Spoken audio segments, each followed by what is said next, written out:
नमस्कार प्यारे बच्चों, आज मैं आपको कक्षा 6 अभ्यास 7 दक्षता अभ्यास 7 पढ़ाने जा रहा हूँ।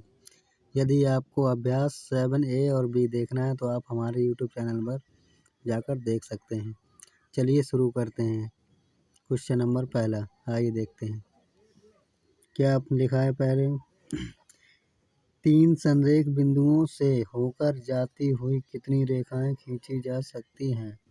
चलिए इसको हम लोग सॉल्व करते हैं किताब पर। चलिए पहला हम लोग सॉल्व करते हैं प्यारे बच्चों। देखते हैं पहला क्वेश्चन क्या दिया गया है। 3 संरेख बिंदुओं से होकर जाती हुई कितनी रेखाएं खींची जा सकती हैं। मतलब 3 रेखा, संरेख का मतलब क्या होता है, सामने जो सीधा एक ही लाइन में होनी चाहिए, जैसे ये है। अब हम लोग इसमें देखें कितनी रेखा, इसमें आप देख ही सकते हैं सिर्फ एक ही रेखा खींची जा सकती है।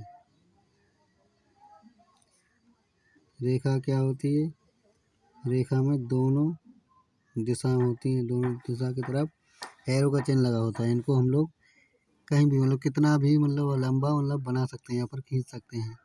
इसीलिए इसमें हमारा क्या आ जाएगा, एक आ जाएगा। एक रेखा खींची जा सकती है, एक आंसर आ जाएगा। चलिए अब देखते हैं क्वेश्चन नंबर दूसरा। आइए हम लोग पढ़ते हैं क्वेश्चन नंबर दूसरा प्यारे बच्चों। चलिए देखते हैं।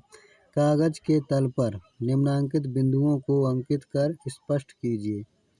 क्या दिया गया है। ए नंबर, एक बिंदु से कितनी रेखाएं खींची जा सकती हैं।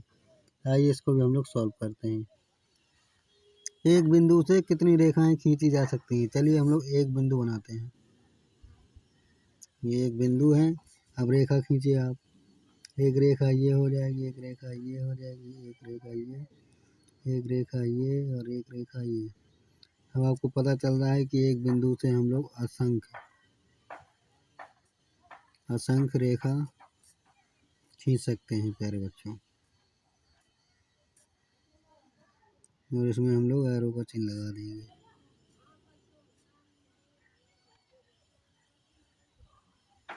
चलिए अब हम लोग देखते हैं दूसरे का बी नंबर। बी नंबर देखते हैं। चलिए प्यारे बच्चों, दो बिंदुओं से कितनी रेखाएं खींची जा सकती हैं। चलिए इसको हम लोग सॉल्व करते हैं। दो बिंदु हमें खींचना है, एक ये और एक ये, या फिर आप कहीं भी कर सकते हैं। तो आप देख सकते हैं तो क्या आएगा, एक ही रेखा हम लोग खींच सकते हैं, एक रेखा। चलिए हम देखते हैं अब लोग सी नंबर। 3 बिंदु जो संरेख नहीं है में से दो दो बिंदु से कितनी रेखाएं खींची जा सकती हैं। चलिए 3 बिंदु हैं जो संरेख नहीं है, तो चलो एक अपने बिंदु ये रखा है और एक अपने ये है और एक ये, मतलब एक ही लाइन में नहीं होना चाहिए, संरेख नहीं है ना। तो अब ये देखते हैं, एक हम लोग यहाँ से खींचेंगे तो एक ये हो जाएगी और एक हम लोग इससे मिलाएंगे, दो दो से मिलाना है, ये हो जाएगी और एक ये हो जाएगी, 3। इधर आ जाएगा प्यारे बच्चों 3 रेखा खींच सकते हैं हम लोग। आइए अब देख डी नंबर। डी नंबर में क्या लिखा है, 4 बिंदु जिनमें कोई 3 संरेख नहीं है में से दो दो बिंदुओं से कितनी रेखाएं खींची जा सकती हैं। चलिए इसको भी हम लोग सॉल्व करते हैं। इसमें 3 संरेख नहीं है, तो एक ये हो जाएगा अपने और एक ये हो जाएगा, एक ये हो जाएगी। 4 बिंदु हैं तो चलिए एक ये अपना एक ही लाइन में कर लेते हैं, तो ये हो जाएगा हमारा एक ही लाइन में। तो ये देखो दो दो का मिलाइए हम लोग, एक ये आ जाएगा और एक यहाँ से हम लोग मिला देंगे प्यारे बच्चों, तो 2 हो जाएगा और एक हम लोग यहाँ से मिला देंगे तो ये 3 हो जाएगा और एक हम लोग ये मिला देंगे प्यारे बच्चों, ये 4 हो जाएगा और एक हम लोग ये वाली लाइन मिला देंगे इससे, तो यहाँ 5 नंबर और एक ये हो जाएगा तो ये हो जाएगी 6। तो कितनी आ जाएंगी, 6 आ जाएगी। 6 रेखा हम लोग खींच सकते हैं। चलिए अब हम लोग देखते हैं ई नंबर। ई नंबर में क्या लिखा है, 5 बिंदु जिनमें से कोई 3 संरेख नहीं है में से दो दो बिंदुओं से कितनी रेखाएं खींची जा सकती हैं। आइए इसको हम लोग सॉल्व कर लेते हैं। इसमें 3 रेखाएं संरेख नहीं हैं। चलिए, एक ये हो जाएगा, एक ये हो जाएगा और एक ये हो जाएगा और एक ये हो जाएगा। 3 संरेख नहीं, लेकिन 2 संरेख तो हो सकती हैं। चलिए अब यहाँ से मिला लेते हैं हम लोग। एक ये हो जाएगी और एक रेखा ये हो जाएगी। इधर लिख लेते हैं 1, इधर लिख लेते हैं 2 और एक रेखा ये 3 और एक रेखा ये 4। देखिए प्यारे बच्चों, एक यहाँ से रेखा खींच लेंगे तो ये हो जाएगी 5 और एक रेखा ये 6 और एक रेखा हम लोग ये खींच लेंगे और एक रेखा ये, तो कितनी हो जाएंगी? ये 7 हो जाएगी और ये 8 और एक रेखा ये हो जाएगी हम लोगों की 9। ठीक प्यारे बच्चों। चलिए प्यारे बच्चों, और एक हमारी ये लाइन हो जाएगी, ये पूरी एक, तो ये हो जाएगी हमारी 10। तो आंसर हमारा क्या आ जाएगा प्यारे बच्चों? 10 रेखाएं खींच सकते हैं हम लोग, खींची जा सकती हैं। चलिए हम लोग देखते हैं तीसरा क्वेश्चन नंबर मिलाना। चलिए प्यारे बच्चों, हम लोग पढ़ते हैं क्वेश्चन नंबर 3। स्तंभ ए एवं बी में सही जोड़े का मिलान कीजिए। स्तंभ ए और स्तंभ बी। किरण देखिए प्यारे बच्चों, किरण कहाँ पर है? किरण होती है जहाँ पर एक एरो का निशान हो, क्योंकि इसको हम लोग एक साइड से बढ़ा सकते हैं और दूसरी तरफ से नहीं बढ़ा सकते हैं। तो ये अपना हो जाएगा ए बी, तो ये हो जाएगा किरण ए बी, तो अपना ए का यहाँ आ जाएगा, ये ए नंबर हो जाएगा प्यारे बच्चों, ये बी और ये सी और ये डी। अब इसमें क्या देखना है? किरण, तो हमारा किरण ये आ गया प्यारे बच्चों। और रेखा क्या हो गया? जहाँ दोनों तरफ एरो हो। और रेखाखंड अपना क्या है? ये आ गया रेखाखंड ए बी।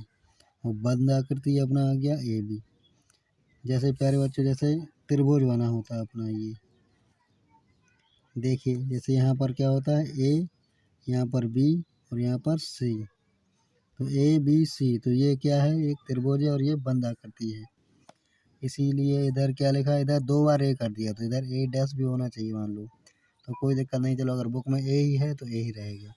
चलिए अब देखते हैं हम लोग क्वेश्चन नंबर 4। चलिए प्यारे बच्चों, हम लोग देखते हैं क्वेश्चन नंबर 4। क्या दिया गया? किसी तल पर स्थित एक रेखा में कितने बिंदु हो सकते हैं? चलिए प्यारे बच्चों, इसको हम लोग सॉल्व करते हैं। Question number 4। अब एक रेखा में, अब आपको पता है प्यारे बच्चों, एक रेखा में अनंत बिंदु हो सकती हैं। इसके आपको उदाहरण भी दिए थे, जैसे बिजली का तार हो गया, रेल की पटरी हो गई है। तो अगर देखा जाए, अगर रेल की पटरी में आप बहुत लंबी, मतलब रेल की पटरी की लाइन होती है, आप इसमें अगर पॉइंट बाई पॉइंट बिंदु रखेंगे, उधर असंख्य होगी, जिसकी कोई गिनती नहीं हो सकती है प्यारे बच्चों। इसीलिए इसका आंसर हमारा क्या आ जाएगा प्यारे बच्चों? असंख्य, असंख्य बिंदु होते हैं। चलिए हम लोग देखते हैं क्वेश्चन नंबर 5। चलिए प्यारे बच्चों, हम लोग पढ़ते हैं क्वेश्चन नंबर 5। क्या दिया गया? दी गई आकृतियों में रेखाओं के नाम लिखिए। चलिए हम लोग लिखते हैं प्यारे बच्चों। चलिए प्यारे बच्चों, हमें क्या है, इसमें नाम लिखना है रेखाओं के। तो देखिए क्या है, एक ये हो जाएगा अपना ए डी, ए डी एक रेखा हो जाएगी और एक बी सी रेखा हो जाएगी और एक हो जाएगा ए और बी रेखा हो जाएगी और एक हो जाएगी सी डी। आइए इनको हम लोग लिख लेते हैं। क्वेश्चन नंबर 5 का पहला पार्ट, ए बी हो जाएगा प्यारे बच्चों रेखा, उसके बाद ए डी हो जाएगा और बी सी हो जाएगा और सी डी हो जाएगा। यही हमें नाम लिखना था प्यारे बच्चों। अब देखते हैं दूसरा नंबर। आकृति की उन रेखाओं के नाम लिखिए जो बिंदु ए से होकर जाती है। बिंदु ए से होकर जाती है, ए ये है, तो चलिए हम लोग इसका नाम लिख लेते हैं। देखिए प्यारे बच्चों, ए से होकर यानी बिंदु ए से होकर जाती है उन रेखाओं के नाम लिखिए। ए से क्या जाएगी, ए डी हो जाएगा प्यारे बच्चों, और एक हो जाएगा ए बी। चलिए इनको हम लोग लिख लेते हैं। ए बिंदु से होकर जाने वाली रेखाएं, जाने वाली रेखाएं क्या हो जाएगा, एक हो जाएगा अपना ए डी, चाहे ए बी कर दीजिए, ए बी और कॉमा ए डी। यही हो जाएगा हमारा आंसर प्यारे बच्चों। दूसरे चलिए तीसरा देखते हैं हम लोग। पाँचवें, आकृति में बंद आकृति का नाम लिखिए। चलिए इसको हम लोग लिख लेते हैं प्यारे। बंद आकृति देखना है प्यारे बच्चों, जहाँ से जैसे अपना त्रिभुज है, बंद आकृति होती है, तो इसमें त्रिभुज नहीं है, तो ये अपना क्या हो जाएगा, वर्ग हो जाएगा। तो क्या हो जाएगा, ए बी सी और डी। तो ये हमारी क्या कैसी आकृति है, बंद आकृति। चलिए इसको हम लोग लिख लेते हैं प्यारे बच्चों। चलिए हम लोग को क्या लिखना है, ए बी सी डी। तो यही रेखा यानी यही बिंदुओं से मिलकर के ये बंद आकृति बनती है। जैसे इसमें क्या लिखा है, ऐसे हम लोग बना लेंगे। हम लोग पूरा नहीं बनाएंगे, सिर्फ प्यारे बच्चों समझने के लिए बना लेंगे। तो एक ये बिंदु है और एक ये है, तो एक ये हो जाएगा ए, और ये बी हो जाएगा, और ये सी हो जाएगा, और ये बिंदु डी। तो ये कैसी आकृति हो गई, बंद आकृति। चलिए प्यारे बच्चों हम लोग देखते हैं चौथा नंबर। चौथा नंबर देखते हैं अब पाँचवें का, आकृति के ए डी जे कैसी आकृति है।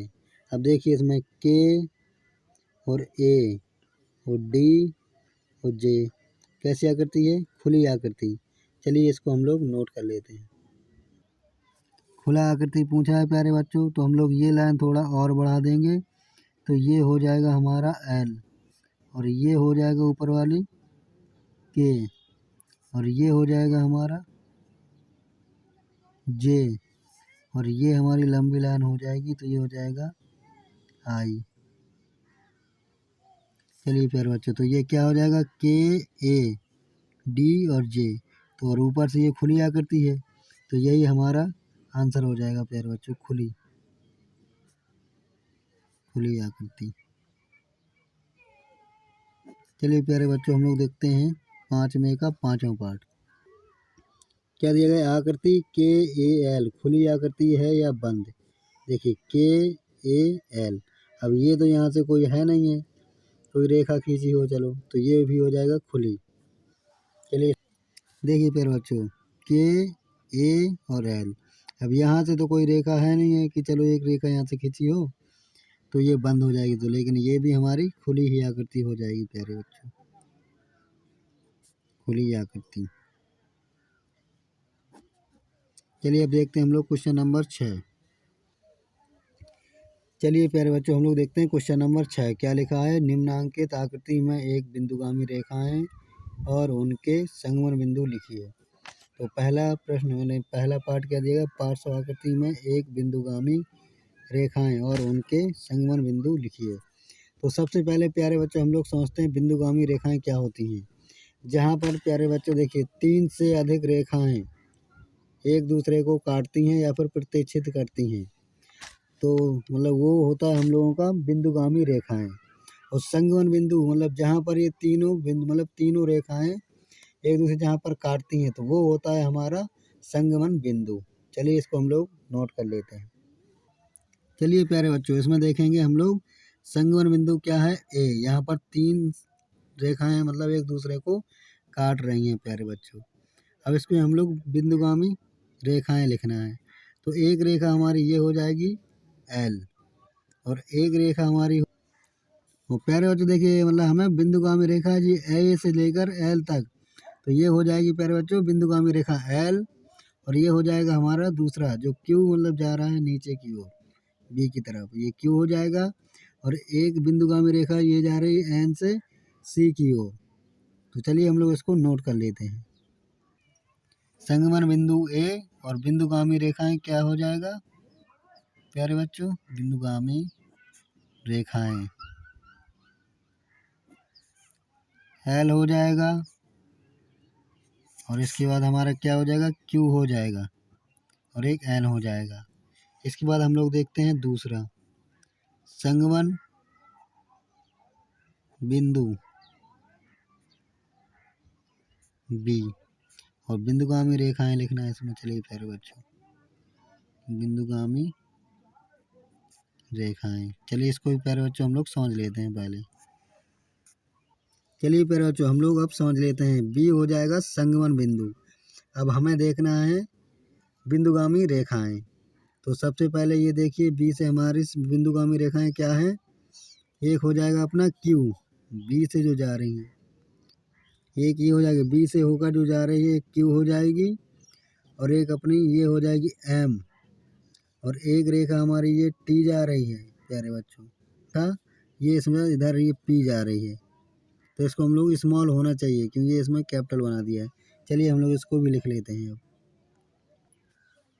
क्या हो जाएगा प्यारे बच्चों? बी से एक हमारा हो जाएगा पी हो जाएगा,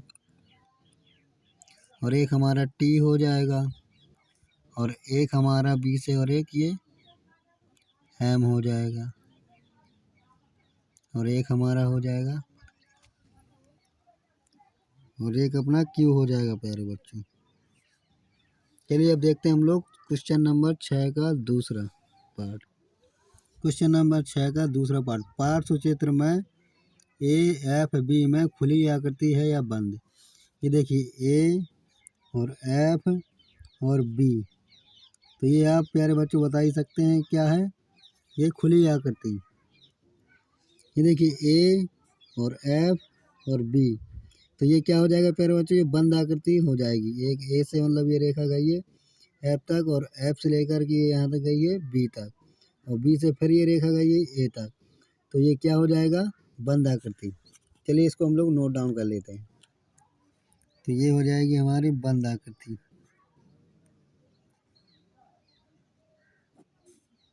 अब देखते हैं क्वेश्चन नंबर 6 का तीसरा पार्ट। चलिए प्यारे बच्चों हम लोग देखते हैं क्वेश्चन नंबर 6 का तीसरा पार्ट, पार्श्व चित्र में एफ डी डी डैश और पी कैसा क्षेत्र है यह खुली आकृति है या बंद? तो क्या दिया गया है? एफ, इसके बाद डी, इसके बाद डी डैश, इसके बाद पी। तो आप देख सकते हैं ये खुली आकृति है इसमें, क्योंकि ये लाइन या फिर ये रेखा नहीं मिली हुई है, तो ये हो जाएगा हमारा खुली आकृति। चलिए प्यारे बच्चों इसको भी हम लोग नोट डाउन कर लेते हैं। ये हो जाएगा हमारी खुली आकृति। अभ्यास हमारा समाप्त होता है, दक्षता अभ्यास यहीं पर प्यारे बच्चों। मैं आशा करता हूँ प्यारे बच्चों आपको ये अभ्यास ज़रूर समझ में आया होगा। यदि आपको ये वीडियो अच्छा लगे तो आप अपने मित्रों के पास ज़रूर शेयर करें, और मेरे चैनल को सब्सक्राइब करना ना भूलें। धन्यवाद।